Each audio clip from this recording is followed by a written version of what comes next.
Hey, here's I don't know, an hour of history so you can hibernate or sleep. Subscribe. Before clothes, humans were basically confused pink animals being bullied by the planet. Imagine an early human trying to look powerful. He's standing on a hill, chest out, chin up, but the wind is absolutely destroying him. His whole body is shaking. A mosquito is drinking from his thigh like it paid for table service. A thorn bush has just attacked him from behind. And across the clearing, a wolf walks past wearing a full winter coat that grew out of its own body. The human looks at the wolf, looks down at his own useless skin and thinks, that feels unfair. And somewhere around that moment, fashion began. Not because humans wanted to look good, because the first outfit was probably just a desperate attempt to stop nature slapping us directly in the body. Humans are strange animals. We are clever enough to make fire, tools, shelters, weapons, stories, music, gods, cities, and tiny forks for seafood. But physically, we are not built like serious outdoor equipment. Most animals turn up with useful features: fur, feathers, claws. Humans arrived with soft skin, anxiety, and the ability to complain. And for a while, that was fine. In hot places, being mostly hairless actually helped. Humans could cool down. Humans could walk and run for ages without overheating, which is impressive until you leave the hot place. Because then the same body that was amazing in the sun becomes a badly insulated sausage. One cold breeze, and suddenly the future of civilization is standing there hugging itself. So early humans had a problem. They had big brains, they had hands, they had tools, they had fire. But every time the temperature dropped, their body basically said, I'm out. The world was not soft. The ground was sharp. The rain was rude. The cold was personal. The sun cooked you. The insects hunted you for sport. And the plants were covered in tiny stabbing opinions. A naked human moving through nature is not majestic. So at some point, someone looked at an animal skin and had a thought so simple it changed everything. What if the outside was not directly touching me? That was the breakthrough, not elegance, not style, just a barrier, a layer, something between the soft human and the aggressive world. The first clothes must have looked terrible. Just a caveman badly wrapped in a dead animal, walking like one leg has lost signal. The fur keeps sliding off. The smell is concerning. Nobody knows where the armholes are, but he doesn't care. Because for the first time in his life, the wind hits the outfit first, and that is a miracle. You can imagine him standing there, wrapped in fur, staring at the sky like, oh, I don't hate being outside as much. That's how most human progress starts, not with genius, with one person being slightly less miserable than yesterday.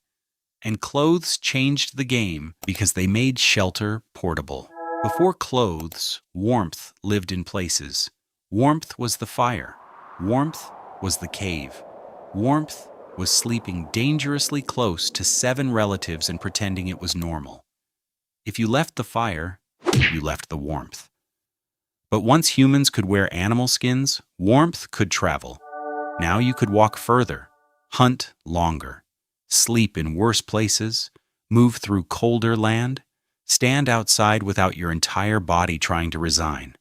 Clothes turned humans from animals who needed shelter into animals who could carry a tiny shelter around their body. A cave you can wear, which is ridiculous, but also brilliant. And once that happened, humans could spread. Not perfectly, not comfortably, but enough. Enough to survive. Enough to try again tomorrow. Enough for one freezing little group of prehistoric weirdos to look at a horrible landscape and go, yeah, we can probably make this worse for ourselves. That is very human. We arrive underdressed, panic, invent something, and then act like it was the plan. But clothes didn't only protect humans from cold, they protected humans from the general disrespect of nature.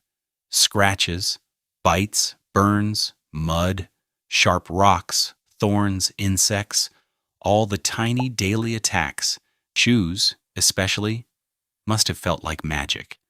Imagine the first person who tied something under their feet. Before that, every walk was a gamble. Every thorn was a tiny assassination attempt.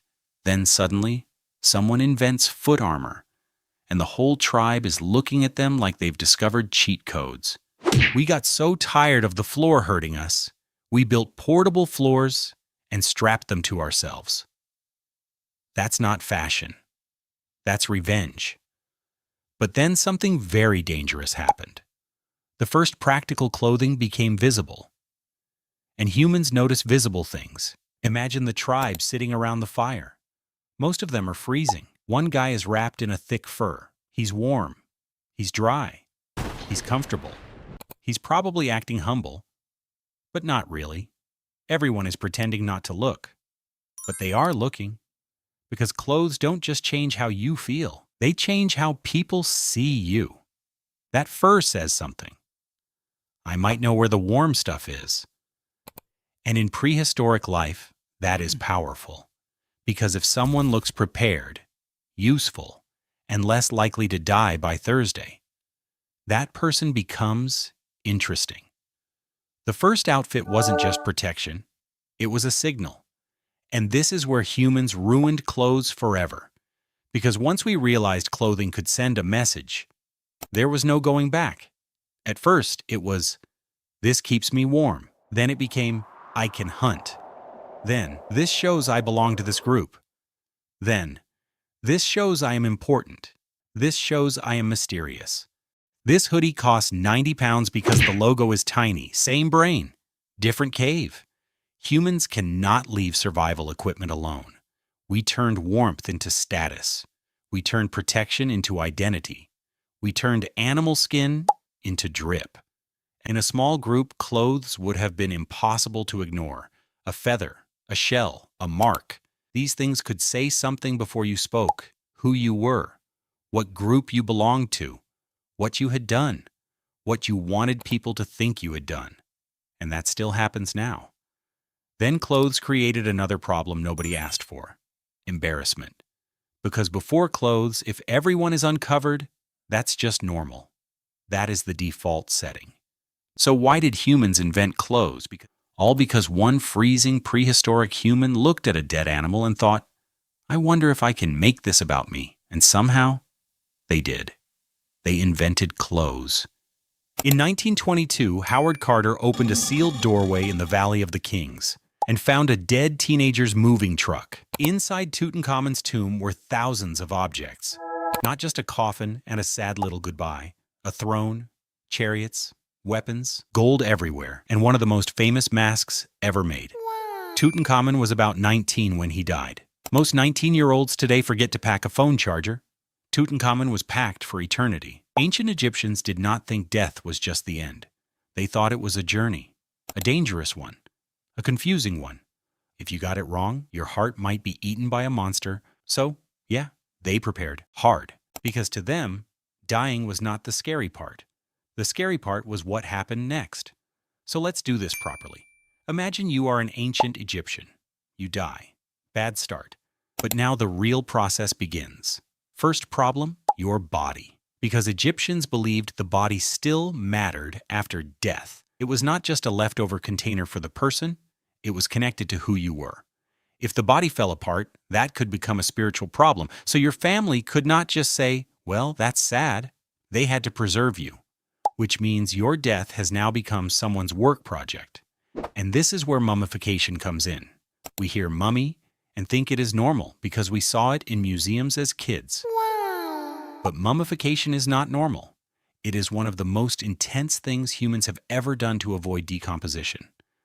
Specialists washed the body, removed internal organs, dried the body out with natron, a natural salt, treated it with oils and resins, then wrapped it in linen, over and over, layer after layer, for weeks.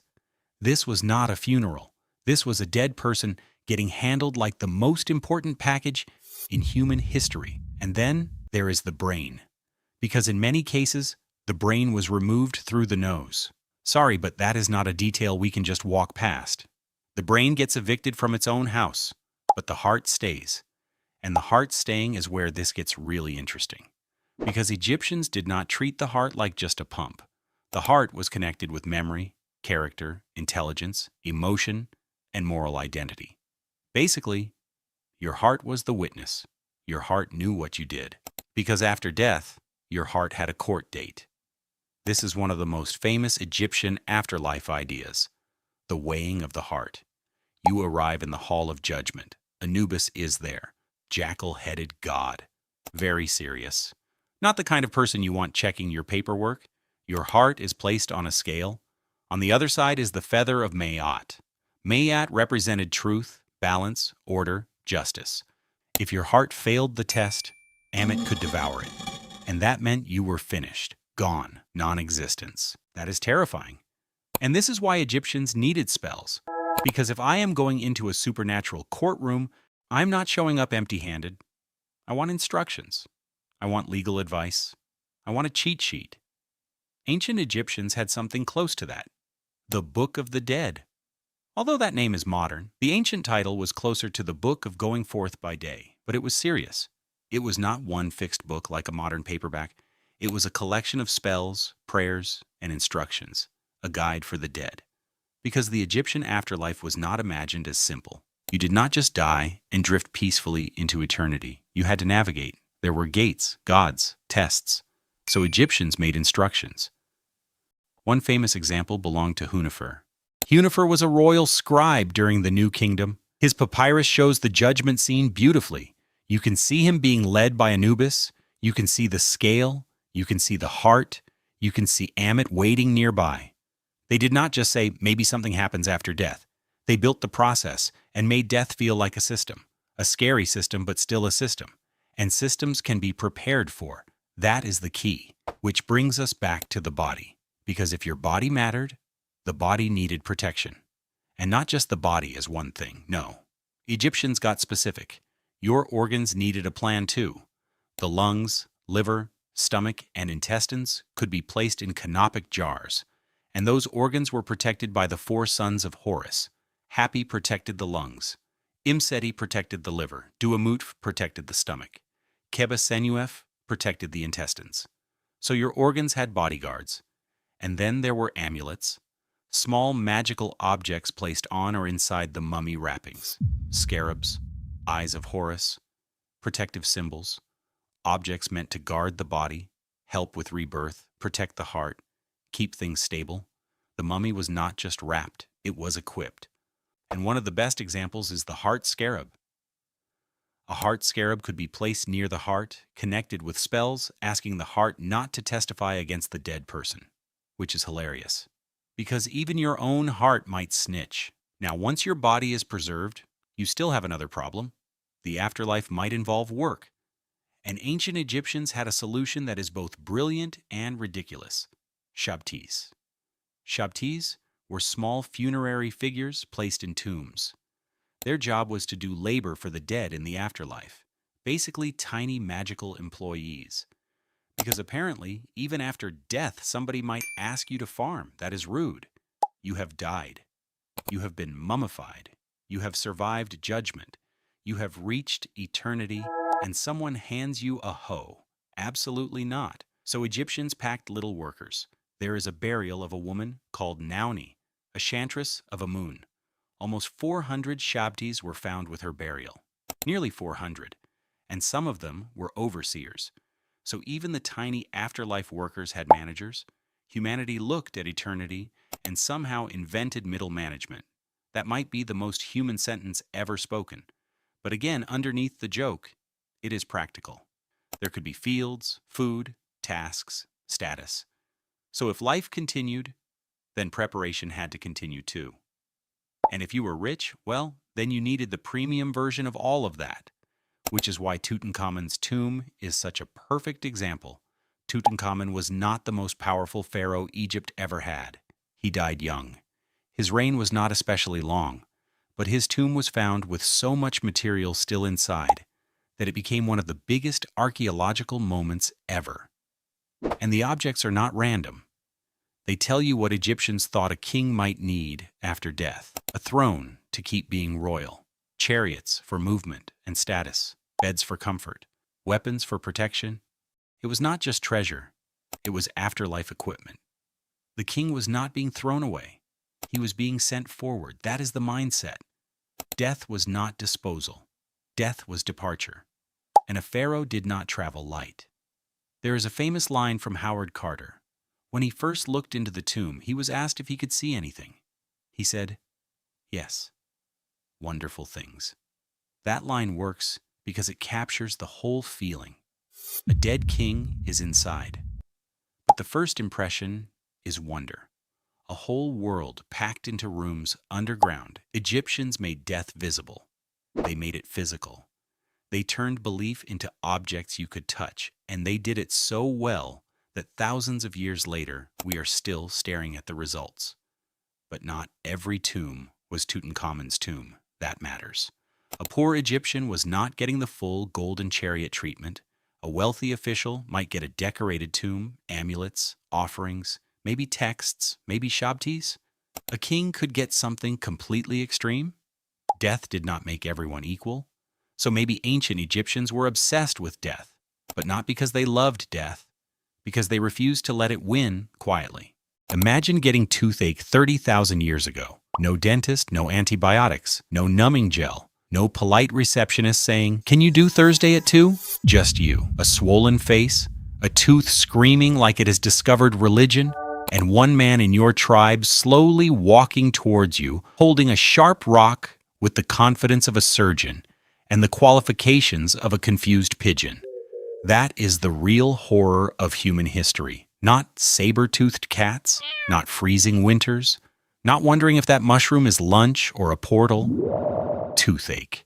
Because toothache is one of those pains that does not feel like it is happening in your mouth. It feels like your skull has started a workers' strike. And today when your tooth hurts, you can complain, Google symptoms, panic slightly, call a dentist, and then sit in a chair while someone with a tiny mirror judges your entire lifestyle. But early humans? Early humans had to raw dog dental pain with vibes and stone tools, which raises a terrifying question. How did humans survive before dentists? Because teeth are not optional. You need them to eat. You need them to chew. You need them to tear food apart. And before blenders, soup diets, protein shakes, and supermarkets full of soft beige food, losing teeth was not just annoying. It could be serious. If chewing becomes painful, eating becomes harder. If eating becomes harder, staying strong becomes harder. Suddenly, the entire wilderness starts looking at you like you are a discount meal deal. So your teeth were basically survival equipment. A built-in cutlery drawer in your face. And unfortunately, unlike a spear, you could not just make a new one when it broke. If your tooth cracked, that was now your problem. Forever. Or at least until it fell out, killed the nerve, or someone called Grob decided to help. And Grob helping is where dentistry probably began. Not in a clean room, not with classical music, not with a little paper bib, but with one desperate human pointing at their own face and another human saying, "I reckon I can poke that." Human medicine is basically built on the sentence, "Surely this cannot make it worse." But sometimes it worked. Prehistoric people were not stupid. They were not cartoon idiots wandering around licking lightning. They were observant. They knew pain. They knew plants. They knew tools. They knew when something inside the body was wrong. Even if they did not have the words for bacteria, they knew pressure. They knew swelling. They knew that sometimes pain came from one specific tooth. And if you scratched, picked, drilled, packed, or removed the bad part, the pain could change. And honestly, that is how a lot of human progress starts. Not genius, just the least terrible option available. Now here is the first twist. For a long time, early humans may not have had teeth as bad as you imagine. Hunter-gatherer teeth often went through absolute war, but not always in the modern cavity way. They chewed tough plants. They ate gritty food. Their meals could contain tiny bits of sand, stone dust, ash, or plant fibers. So their teeth often got worn down like old furniture. Not cute, not comfortable, but different. Imagine your teeth not rotting from fizzy drinks, but being slowly sandpapered by dinner. Every meal basically came with a free dental exfoliation. That sounds awful, but in some ways heavy tooth wear could flatten chewing surfaces. The mouth was still a battlefield, but the enemy changed depending on the diet. Then humans started eating more starchy foods. wild grains, nuts, acorns, later farming. And this is where teeth started receiving emails from hell. Because bacteria in the mouth love carbohydrates. You eat starch. Bacteria feast. They produce acids. The acid attacks tooth enamel. And your tooth, which was just trying to be a respectable bone-adjacent mouth rock, slowly becomes a cave system for pain. That is how cavities happen. A cavity is not just a hole. A cavity is a tiny criminal tunnel with ambition.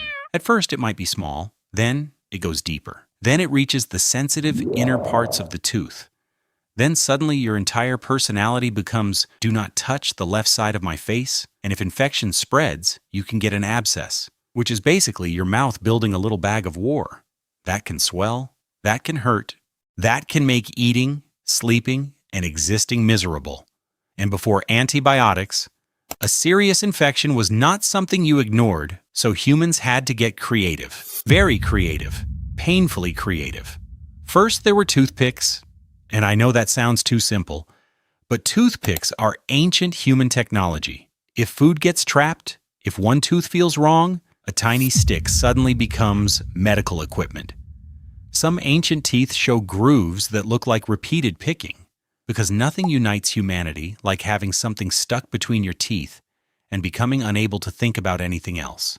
Then there was chewing. People used fibrous twigs and plant material to clean teeth. Not a toothbrush as we know it. More like nature's angry little pipe cleaner. Chew one end until it frays. Rub it around the teeth. Hope for the best. Some plants are fibrous. Some are aromatic. Some may have helped with cleaning or breath or discomfort. And honestly, if your choice is between a chewed twig and a mouthful of ancient meat fibers, you are choosing the twig. Then there were plants for pain.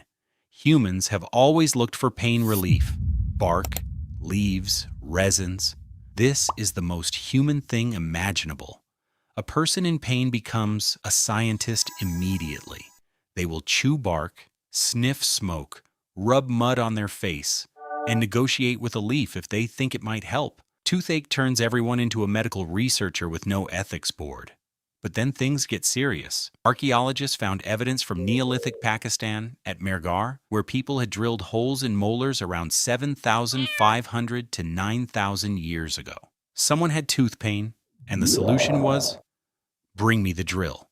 Except the drill was not plugged into a wall. It was likely a tiny flint tip, rotated by hand, or with a bow drill style tool. A prehistoric dentist basically took bead-making technology and looked at a human molar like, what if jewelry tool, but nightmare? And the holes were not random. They were found in molars, awkward teeth. So the likely reason was treatment, pain relief. Remove the rotten bit, drain pressure, do something, anything. Because when tooth pain gets bad enough, humans stop asking whether the cure is pleasant. Imagine being that patient. You are lying there. Someone is holding your head. Someone else has the flint drill. The tribe is gathered around like this is either medicine or entertainment. That is the whole story of early medicine. Humans looking at pain and refusing to leave it alone. Sometimes they helped, sometimes they absolutely made it worse. But they tried. Imagine trying to flirt 50,000 years ago. No phone, no car, no carefully crafted text, just a rock, a suspicious amount of body hair, and the confidence to walk up to someone and say, I found berries. And somehow, it worked, because long before dating apps, long before restaurants, and long before anyone started putting 6-foot minimum in their cave bio, humans were already trying to solve the same problem. How do I convince another human to spend time with me? And the answer turns out to be surprisingly familiar, because underneath all the modern nonsense, your dating brain is basically still running caveman software. Think about dating today. You spend hours choosing photos. You overanalyze messages. Then you accidentally like a photo from 2018 and die instantly. Modern dating feels complicated. But compared to early humans, it's actually quite easy. At least nobody is judging your relationship potential based on whether you can survive a winter. Attraction wasn't just attraction. It was survival. If someone picked the wrong partner, the consequences were starvation or freezing or getting eaten by something with too many teeth. So the caveman brain developed a very simple question. Will this person help keep me alive? And honestly, your brain is still asking that question today. It's just wearing trousers now. Imagine you're an early human. You live in a small group. Maybe 30 people, maybe 50. Everybody knows everybody. There are no dating apps. There is definitely no seeing where things go. You can't ghost someone because they live 12 feet away and you'll be sitting next to them at the Mammoth Barbecue tomorrow. Every failed relationship becomes a group event. Every awkward interaction gets witnessed. Every rejection becomes tribal entertainment. Modern people complain about getting left on red. Imagine getting rejected and then having the entire tribe watch you collect firewood for the next 6 months. Now here's something interesting. Early humans probably didn't date the way we think of dating. There wasn't a first date. There wasn't dinner and drinks. There wasn't, so tell me about yourself. Everyone already knew everything about you. You've all been living together. They know whether you're useful. They know whether you're lazy. They know whether you scream when a squirrel moves. Your reputation follows you everywhere, which means attraction was probably built from something much simpler. Observation, people watched, constantly, who shared food, who helped others, who stayed calm in danger, who was respected, who wasn't an idiot. And surprisingly, that's still what humans do. Your brain likes to think it's making modern, sophisticated decisions. It's not. Deep down, it's still running a prehistoric checklist. Can I trust them? Are they competent? Do other people like them? Do they make me feel safe? Do they seem healthy? Would they share their snacks? Congratulations, you have caveman software. One of the oldest flirting techniques in human history was probably food. If a caveman came back with food and immediately shared it, that wasn't just dinner. That was basically prehistoric riz. Imagine spending all day hunting, risking injury, running through forests, then walking up to someone and saying, "Hey, I saved you some mammoth." That is the ancient equivalent of, "You looked beautiful tonight." Of course, not every attempt worked. Some cavemen were definitely terrible at flirting. You know, there was one guy who spent 3 weeks preparing the perfect gift, then proudly presented a dead squirrel. Meanwhile, another guy accidentally made everyone laugh around the fire and somehow became the attractive one. But attraction wasn't just about the individual. The tribe mattered too. A lot. Modern dating sometimes feels like you're dating someone's family. Early humans actually were. Your partner came attached to an entire group, people who might help raise children, people who might help gather food, people who might stop everyone dying during winter. Choosing a partner wasn't just choosing a person, it was choosing a team, which is probably why humans still care so much about social approval. Meet the parents? The cavemen invented that. So how did early humans date? Probably not with flowers. Probably not with candlelit dinners. And definitely not with Tinder. But they did what humans have always done. They watched each other, shared food, made each other laugh, built trust, looked for connection, tried not to embarrass themselves, and occasionally failed spectacularly. In other words, dating hasn't changed nearly as much as we think. We've gone from caves to smartphones, from mammoths to dating apps, from berries to overpriced cocktails. But underneath it all, it's still the same ancient brain trying to answer the same ancient question. Do you want to spend your life sitting by the fire next to me? Vikings had one of the worst career plans in human history. Step 1. Get in a wooden boat. Step 2. Sail across freezing water and absolutely no guarantee the ocean is in a good mood. Step 3. Arrive somewhere full of strangers who definitely did not invite you. That was the Viking dream, which is insane. Because today, if Google Maps says there is traffic, most humans emotionally shut down. Vikings looked at the North Sea and thought, yeah. And that is why people say Vikings were built different. Not because they were magical beard monsters, they were still humans. They got scared, Some Viking definitely woke up one morning, looked outside, and thought, I cannot believe the goat escaped again. But they lived in a world where toughness was not a lifestyle brand. It was the entry fee, because Scandinavia was not handing out comfort. It was cold, it was rough, and when a place is that hard, people start respecting the humans who can handle it. The guy who can sail farther, the guy who stands in a storm with his beard sideways and still tries to look calm. That guy becomes important. Because a Viking was not just trying to survive. He was trying to be seen surviving. That is a very human disease. Fearless people on small boats in storms are not brave. They are missing important software. Real bravery means the fear is there. It is just being forced into the corner by pride. Picture a Viking ship in a storm. The sky is dark. The waves are huge. The boat drops so hard everyone's soul briefly leaves their body. One guy loses an oar. Another guy is trying not to throw up. A third guy is pretending to be calm, but his face has resigned. And in the middle of all this, some leader is gripping a rope, soaked, freezing, saying, "This is fine." No, it is not. Your beard is horizontal. History is often just stupidity that survived long enough for people to call it bravery. But to be fair, Vikings had reasons to take risks. Risk could change your life. A successful voyage could bring wealth. It could bring a story. And for humans, a good story is dangerous. Because once people believe their life can become a story, they start making different choices. They do not just walk into a room, they enter. And we all know Viking culture was full of stories. Stories about gods, heroes, monsters, men with names that sound like warning labels. Eric Bloodaxe, Ivar the Boneless. These guys sound like boss fights.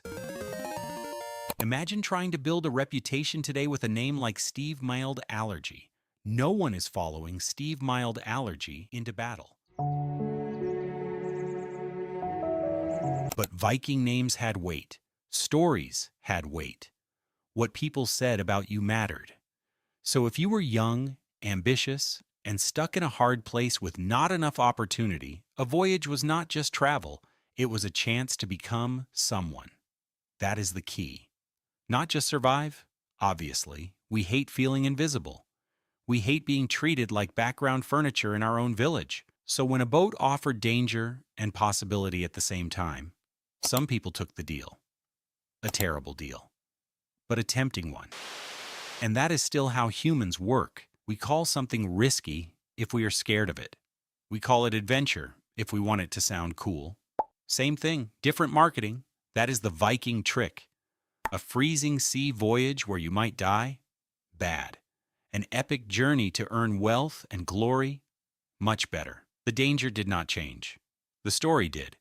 And humans will suffer a lot for the right story. But we should not turn Vikings into heroes just because they look cool in drawings. They were impressive, yes. They were also brutal. Raids caused real suffering. People were killed. Communities were attacked. People were enslaved. Things were taken by force. This was not just a bunch of adventurous guys doing extreme networking. Humans can be skilled and dangerous at the same time. That is the uncomfortable truth. Vikings just make that obvious because the contrast is so big. That is a powerful fantasy, especially now. Because most modern battles are humiliatingly boring. You do not get to sail into the unknown.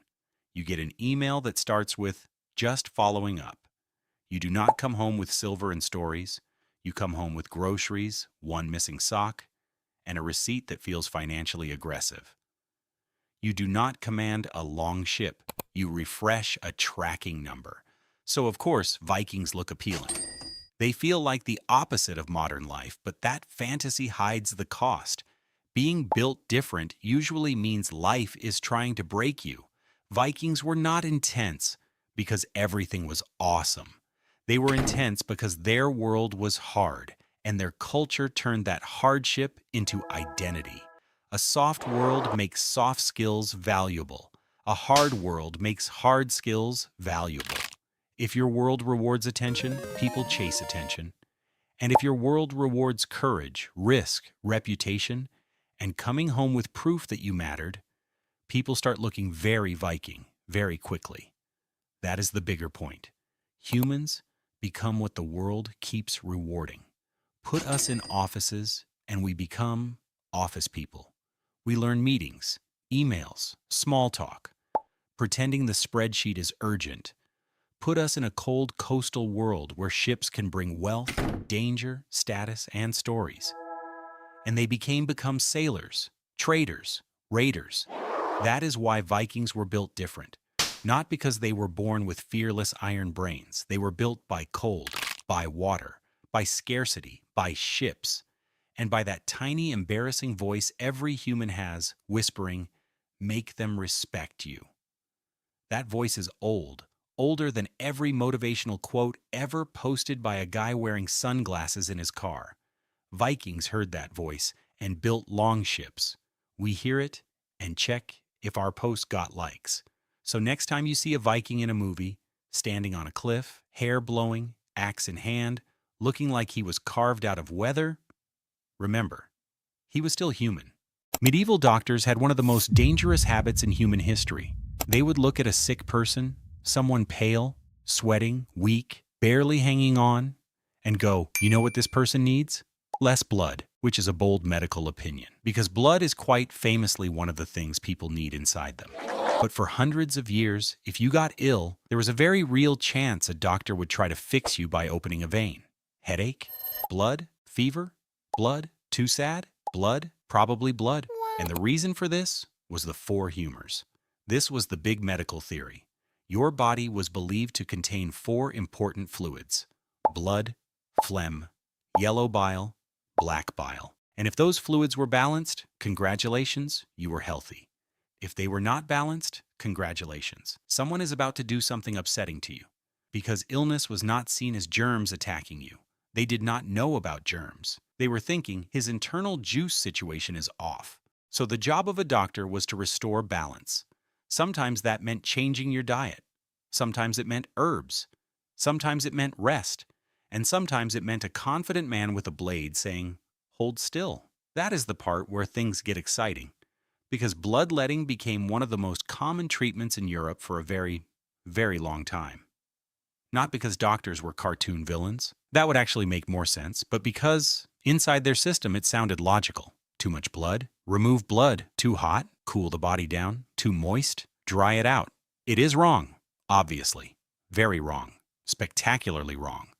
But you can see the shape of the idea. And that is what makes it scary. Bad medicine is not always random. Sometimes it has a whole theory behind it. A wrong theory, with confidence, which is the most dangerous kind of theory. And then came the leeches, because apparently cutting people open was not always enough. Sometimes the solution was to attach a worm to you and let it drink. Imagine going to the doctor with a headache and he comes back with a jar full of tiny vampires. And he is calm. That is the worst part. He is not panicking. He thinks this is healthcare. Leeches were used for bloodletting because they suck blood slowly, and they were believed to help restore the balance of the humors. So a medieval patient could be lying there, ill, confused, and now covered in worms. And everyone in the room is acting like progress is happening. To be fair, leeches are not completely useless. Modern medicine does still use medicinal leeches in very specific surgical situations. But medieval doctors were not using them because they understood microsurgery and blood flow properly. They were using them because they thought your body was spiritually overheating like a bad laptop. Different vibe, and if bleeding did not work, there were other options. Vomiting, purging, enemas, blisters. Basically, if something could leave your body, medieval medicine wanted to know why it had not left already. The whole system had this energy of, maybe the illness is inside. Let's make the inside come outside. Which is not a sentence you want near your doctor. But this was the logic. Disease was imbalance. So treatment often meant forcing the body to remove something. Blood, bile, phlegm. Whatever they thought was causing the problem. Medieval doctors were not just treating illness, they were trying to evict it. And then we need to talk about diagnosis, Because before blood tests, x-rays, scans, antibiotics, microscopes, and actual germ theory, doctors had to work with what they had. And what they had was often a bottle of your urine. A lot of medieval diagnosis involved uroscopy. That means studying urine, color, cloudiness, sediment, smell, texture, the little things floating in it. Medieval physicians had urine flasks and charts, and they genuinely believed the state of your urine could reveal what was happening inside the body, which means you could turn up sick, and the doctor might not even look at you first. He might look at your wee like it had betrayed national secrets. And the wild thing is, this was not always stupid. Urine can reveal things about health. Even today, doctors test urine.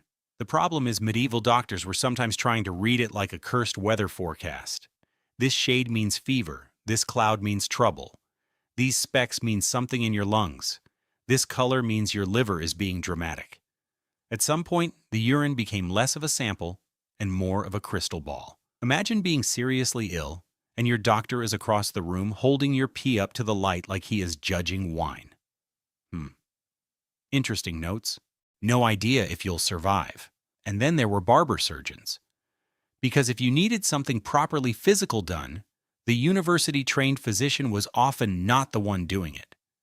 Surgery was messy, blood, pain, bad smells, risk.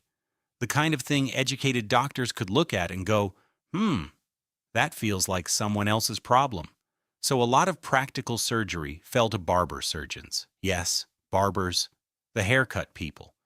You could go to a barber to get your beard trimmed, your tooth pulled, your wound treated, your bone set, or your blood drained. That is the worst menu in history. Just a trim today, sir? Actually, could you also remove this tooth and maybe open a vein? No problem, same chair. This is why the old barber pole is traditionally associated with blood and bandages.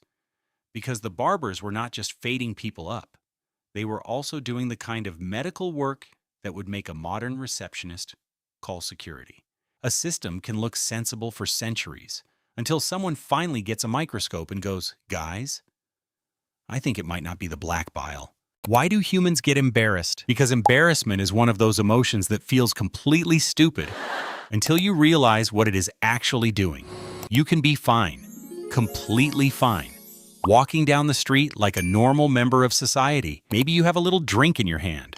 Maybe you are thinking about what you're going to eat later. Maybe you are just trying to get from one place to another without turning your life into a public incident. And then your foot catches the pavement. Not a proper fall, not even dramatic, just a tiny little stumble. The sort of stumble where your body goes half a second out of sync with your dignity. And instantly, before you even check if you are hurt, you look around. That is the weird part. Your ankle could be on backwards, and your first thought is still, did anyone see that? Because the real pain is not physical. The real pain is that, for one tiny second, the world witnessed you being less cool than the version of yourself you were trying to advertise. That is embarrassment. It is not just fear. It is not just sadness. It is not just awkwardness. It is the horrible little moment where your brain realizes, I am being seen, and I am not currently doing a very good job of being a person. And humans hate that. We hate it so much that a single awkward moment can live in the brain like unpaid rent. You can be lying in bed years later, nearly asleep, and suddenly your mind goes, remember when you called your teacher mom? And now you are awake, furious, at yourself, at time, at the concept of memory. The strange thing is, embarrassment is not random. It did not appear just to ruin your day. It has a job. A horrible job, but a job. Embarrassment is social pain. It is what happens when the brain thinks your image in the group has been damaged. And that matters, because humans are not built like solitary animals. We are group animals. We survive through other people. We learn from each other, protect each other, judge each other. For early humans, being accepted by the group was not just nice. It was survival. If the group trusted you, you had protection, food, help, warmth. So the human brain became extremely sensitive to social mistakes. Embarrassment is basically your internal warning light flashing and saying, careful, your place in the group may need repairs. That is why embarrassment feels so physical. Your face heats up, your shoulders shrink, Your eyes drop, your voice changes. You laugh in a way that does not sound like real laughter. More like your soul has slipped on laminate flooring. And without even planning it, you start doing the universal embarrassed human routine. You smile nervously. You say sorry too many times. You explain something that did not need explaining. You make a tiny noise, like your mouth is trying to buffer. This is not just weakness.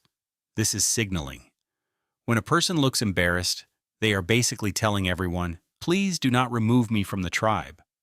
And most of the time, it works. If someone knocks over a glass and immediately looks mortified, the room usually softens. People go, "It's okay, don't worry." But if someone knocks over a glass and just calmly watches it spread across the table like a villain observing a kingdom burn, everyone becomes uncomfortable. So the next time your brain replays an embarrassing moment, remember this. The memory feels huge because it happened to you. To everyone else, it was probably just Tuesday. And even if they did notice, that is fine. They are embarrassing too. They just had the privilege of doing it off camera. It's 1:12 a.m. You're lying in bed. You suddenly decide, yeah, I would like my brain to become soup for a few hours. So you grab your phone and message a man called something like, within seconds, he sends you a menu the size of a restaurant. You are now choosing between lemon diesel runts, galactic monkey milk, frozen goblin haze, something called the devil's spreadsheet. Modern humans basically have Netflix for consciousness alteration. You can now order substances to your house faster than ancient humans could invent shoes. But this raises an important question. What happened for the other 300,000 years of human existence?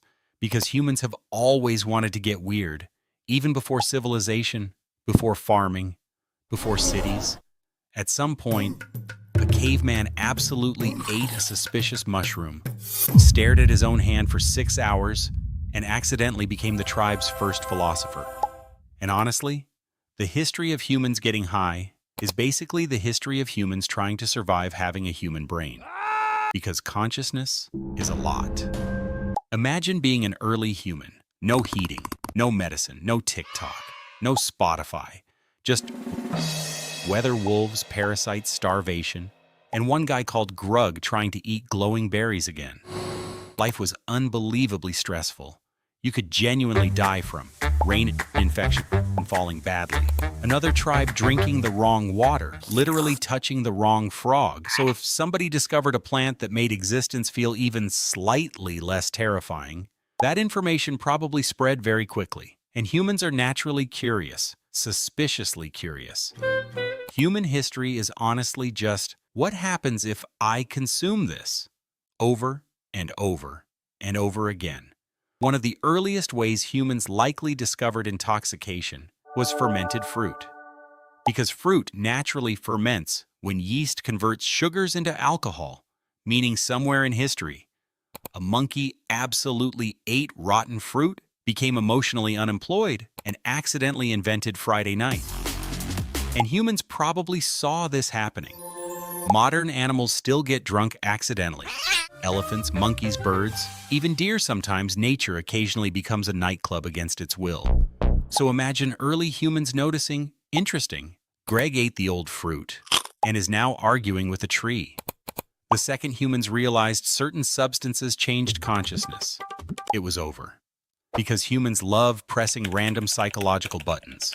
We are mentally just raccoons with anxiety disorders. Now here's the important thing. Early humans were not thinking, I wish to recreationally consume psychoactive compounds. No, they were thinking, skycat death. Life was survival mode 24/7. So psychoactive experiences were probably discovered through experimentation, ritual medicine, accidents, observation of animals, and eventually, humans stopped accidentally getting high and started doing it on purpose. This is where things become very human, because altered states slowly become spiritual, social, sacred, emotional. Across ancient cultures, shamans and spiritual figures used psychoactive plants, smoke trance, dancing, fasting, drumming, chanting, not just to party, but to communicate with spirits, receive visions, heal people, interpret dreams, connect with gods, humans realized something important very early. If you exhaust or alter the brain hard enough, reality starts acting weird. And honestly, modern humans still do this. We just renamed it wellness.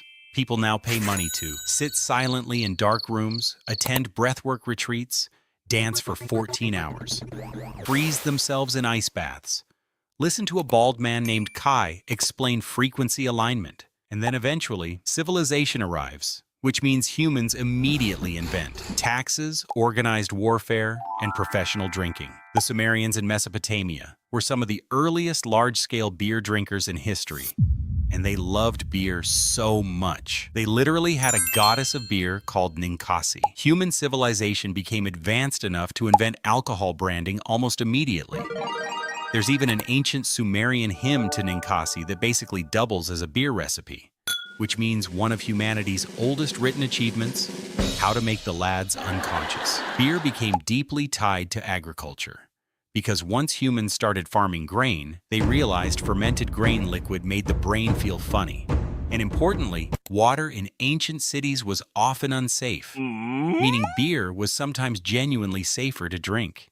Imagine civilization beginning because humans discovered dirty water bad, bread water amazing.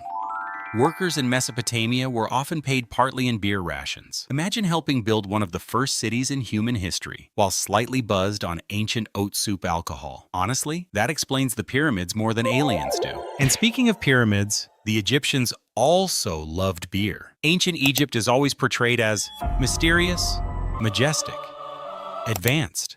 Meanwhile, somewhere near the Nile, a man called Bibankhotep was absolutely lying face down after 11 cups of fermented bread juice. Beer in Egypt was daily common nutritional, ritualistic. Even workers building massive monuments received beer rations. Some estimates suggest pyramid workers drank liters per day, which means one of the greatest architectural achievements in human history may have partially been fueled by carbohydrates and being slightly toasted. The Egyptians also used wine heavily in religions. And then there's blue lotus, an ancient Egyptian plant associated with relaxation and mild psychoactive effects, which means even 3,000 years ago, humans were still basically saying, can we make the brain do something else for a bit? And honestly, fair enough. And then we reach ancient Greece, which is where humans began intellectualizing getting drunk. The Greeks held symposiums, which were basically philosophy parties with wine. Imagine getting absolutely obliterated while debating, what is the meaning of virtue? One guy discussing morality, another guy throwing up into an olive bush. Civilization. The Greeks also worshipped Dionysus, god of wine, ecstasy, chaos, madness, which is such a human invention. We literally created a deity specifically for things getting emotionally out of hand, and these festivals could become intense.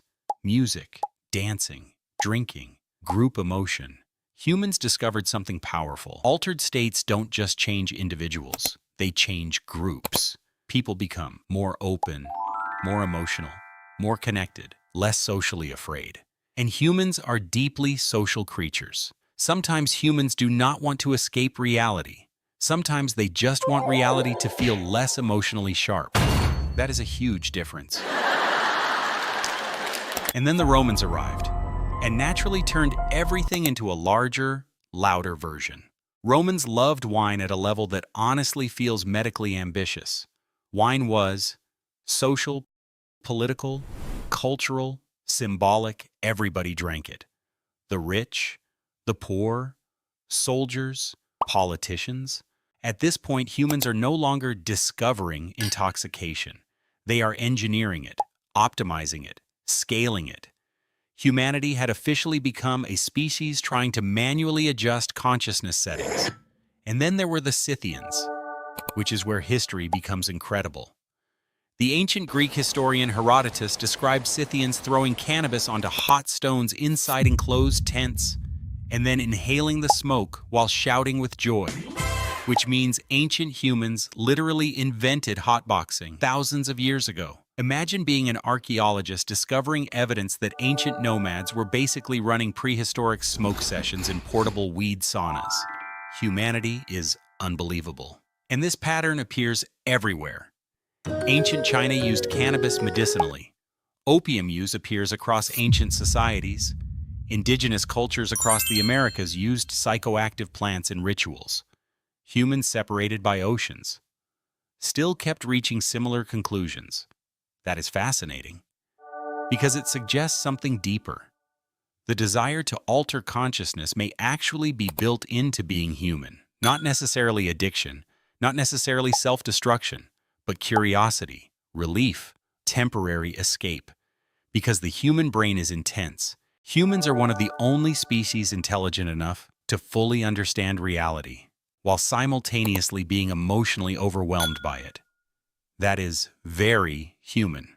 And honestly, modern humans are not that different from cavemen. The packaging changed, that's all. The caveman had mysterious mushroom. You have triple filtered watermelon ice tornado Kush disposable vape. Same species, different branding. Humans still seek altered states, search for relief, search for meaning. We just do it with Bluetooth speakers now, and maybe that's the strangest part. Throughout history, humans kept inventing tiny ways to temporarily loosen reality's grip on the brain. Small pauses where consciousness became quieter. Not because humans are broken, but because being a human is psychologically loud. And maybe somewhere 300,000 years ago, a caveman sat beside a fire, ate the wrong mushroom, looked up at the stars, and briefly experienced the first moment in human history where somebody thought, whoa. Two people are standing in a room. Nobody is bleeding. Nobody has been attacked by wolves. Nobody has even said anything that bad. And yet after 3 seconds of silence, your brain starts acting like the village has voted you out. Because silence is weird, not peaceful silence.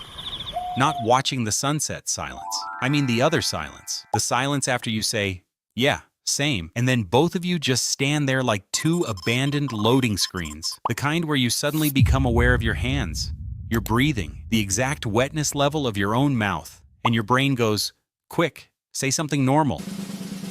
Mad weather lately, indoors, to someone you live with. And that is because human conversation is not just words. It is social ping pong, tiny little turns. One person says something, the other person reacts. A nod, a laugh, a yeah, a no way, a tiny noise that means, I am still emotionally subscribed to this conversation. And we are weirdly fast at it. In normal conversation, humans often respond in fractions of a second, which is insane because your brain is not just hearing words, it is decoding tone, face, timing, eye contact, social danger, your own response, and whether you are about to accidentally say something that ruins your life. This is why smooth conversation feels good. It tells your brain, we are connected. We understand each other. Nobody is currently planning to feed me to the group. Then silence happens, and the social Wi-Fi drops. 1 second is fine. 2 seconds is suspicious. 3 seconds and your brain is already walking around with a clipboard asking, who died? Because silence creates uncertainty. And uncertainty is where anxiety opens a little office. Your brain starts asking, did I say something weird? Are they bored? Are they angry? Did they hear me? This is the problem. Silence does not always mean something is wrong, but your brain treats it like missing information, and humans hate missing information. We would rather invent a terrifying explanation than sit calmly inside a blank space. That is why a normal pause can feel like rejection. Not because it actually is rejection, but because the flow stopped. And when the flow stops, your brain starts checking the social engine. Before humans were sitting in kitchens saying, yeah, no, definitely, they lived in groups where being accepted mattered a lot. So humans became very sensitive to social signals. A smile matters, a laugh matters, a pause matters, the group going quiet matters. Because silence can mean many things. Sometimes it means peace. Sometimes it means thinking. Sometimes it means respect. This is why awkward silence feels louder than actual noise. A room can be completely quiet and somehow still scream, do something. That is why people fill silence. Weather, traffic, random facts. The classic emergency sentence. So, what have you been up to? Which is not a question. It means, please help me keep this interaction alive. And the worst part is, once you notice the silence, you make it worse. Because now you are not listening. You are standing there trying to look casual while your brain is backstage throwing furniture. Your face is smiling. Your soul is buffering. And the other person can feel it too. Now both of you know the silence exists. The silence has become a third person. That is why awkward silence spreads. One person gets tense, the other person notices, then they get tense. Then both brains quietly agree. This is now a situation. And suddenly a normal conversation has turned into a hostage negotiation with eye contact. But here is the important part. Silence itself is not the enemy. Silence can be good. Close friends can sit in silence and feel fine. Couples can sit in silence and feel safe. Some people can share a whole car journey without speaking and somehow not emotionally collapse, because the difference is not the silence. The difference is what the silence means. Safe silence says, we do not need to perform. Awkward silence says, we have lost the rhythm, and nobody knows who is holding the conversational steering wheel. That is why silence with a stranger feels worse. You do not have enough trust yet. There is no history, no shared rhythm, no proof that they still like you after you said you too to the waiter. So your brain starts working overtime. It tries to repair the silence. It reaches for a joke, a question, a noise, anything. This is where humans become incredible, because we have invented thousands of tiny social repair tools. Anyway, so yeah, long story short, right. Cool, cool, cool. These are not phrases. They are emotional duct tape. They patch the conversation just enough to keep everyone moving. Because deep down, awkward silence is not really about silence. It is about belonging. It is your brain asking, are we still okay? Are we still connected? Did I just become weird? And sometimes the answer is no. Sometimes you did become weird. But most of the time, everyone else is also too busy worrying about themselves to properly notice, which is comforting, in a depressing way. So why is silence so awkward? Because conversation is one of the ways humans prove they are safe with each other. When it flows, we feel connected. When it breaks, we feel exposed. And when it goes quiet for too long, your brain does not hear nothing. It hears, quick, say something. The tribe is watching. So next time a conversation goes